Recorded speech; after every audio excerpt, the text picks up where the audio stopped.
ገባሬ ሰማያት ወምድር የሚሆን ሕያው እግዚአብሔር ግሩማን መላእክት በፊቱ ዓይኑን ያዩት ዘንድ የማይቻላቸው ድምፁን ይሰሙ ዘንድ የማይቻላቸው በፊቱ የሚደነግጡለት እሳት ይውህዝ ቅድሜሁ አይላፋ አይላፋት ይትለአክው ይላል ዳንኤል ምዕራፍ 11 ላይ። ከመንበሩ ግርማ እሳት የእሳት ጎርፍ ይጎርፋል፣ አይላፍ መላእክትም ይላኩታል። እንዲህ የሚያደርግ እግዚአብሔር ሰውን እንዲያከብር ለማጠየቅ ጭቃ ይዞ በእጆቹ ታየ። በእጆቹም አዘጋጅቶ ፈጠረን፣ አክብሮም አስቀመጠ። የሰው ልጅ ከሰማይ በታች ከምድር በላይ ያለው ሁሉ ግዛ ንዳ ብሎ ፈጠረው።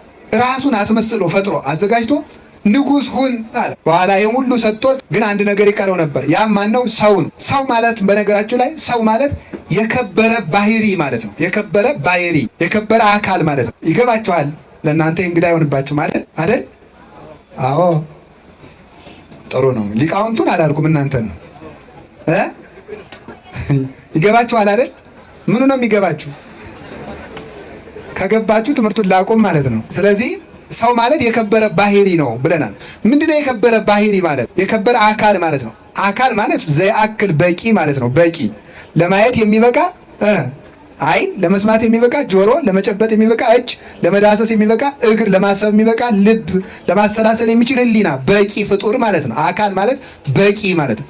ስለዚህ የሰው ልጅ በቂ ነው፣ ውብ ነው። እግዚአብሔርን ከመምሰል በላይ መልክ ስለሌለ የሰው ልጅ በቂ ውብ ነው። እንዲያውም ሰሎሞን ምን ይናገራል? እኔ በምድር ላይ ይላል እግዚአብሔር ሰዎችን መልካም አድርጎ እንደፈጠራቸው በምድር ላይ ያየሁት መልካም ነገር ይህ ብቻ ነው። የእግዚአብሔር ሰው የእግዚአብሔር መልክ ነው፣ ውብ። ኢትወስክ ህብረ በዲበ ህብርከ ዘወሀበከ እግዚአብሔር አመ ፍጥረትከ ያሉት ለዚህ ነው። እግዚአብሔር በተፈጠርክ ጊዜ በሰጠ መልክ ላይ መልክ አትጨምር። አስመስሎ ስለፈጠረክ ከዚህ በላይ ምን መልክ ያስፈልግሃል? የውበት መጨረሻ እግዚአብሔር ነው። የመልክ መጨረሻ እግዚአብሔር ነው። የማየት መጨረሻም እግዚአብሔር ነው። ሰው ሀገር ሊያይ ይናፍቃል፣ ዘመድ ሊያይ ይናፍቃል፣ ቤት ሊያይ ይናፍቃል፣ እውቀት ሊያይ ይናፍቃል፣ መልአክ ሊያይ ይናፍቃል፣ ሰማይ ሊያይ ይናፍቃል። እግዚአብሔርን ሲያይ ያርፋል ልቡ። የማየት መጨረሻ የማየት ጥጋብ እግዚአብሔርን ማየት ነው። ዓይን የሚያርፈው እግዚአብሔርን ሲያይ ነው። ለዚህ እኮ ነው አይተን የማይበቃል አይደል? ወጣቶች ስንቱን አያችሁት? በቅቷችኋል? ስንት ፊልም አይታችኋል?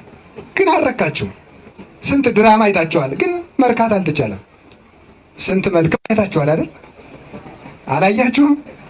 ግን ጠግባችኋል። ነገም ማየት ትፈልጋለች። በጣም እኮ የሚያደንቀው በተለይ ፌስቡክ እና ኢንተርኔት፣ ጉግል እነዚህ ዘመዶቻችሁ እነዚህ እያዩቸው ማየት ይፈልጋሉ።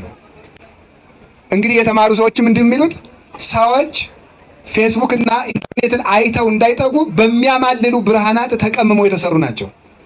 ከ16,000 በላይ ቀለማት ኢንተርኔት ውስጥ አሉ። የሱን አየ ዓይናችን ለምን አያርፍም ካላችሁኝ፣ እግዚአብሔርን እስኪያይ ድረስ አያርፍም። እሱን ሲያይ ግን ያርፋል።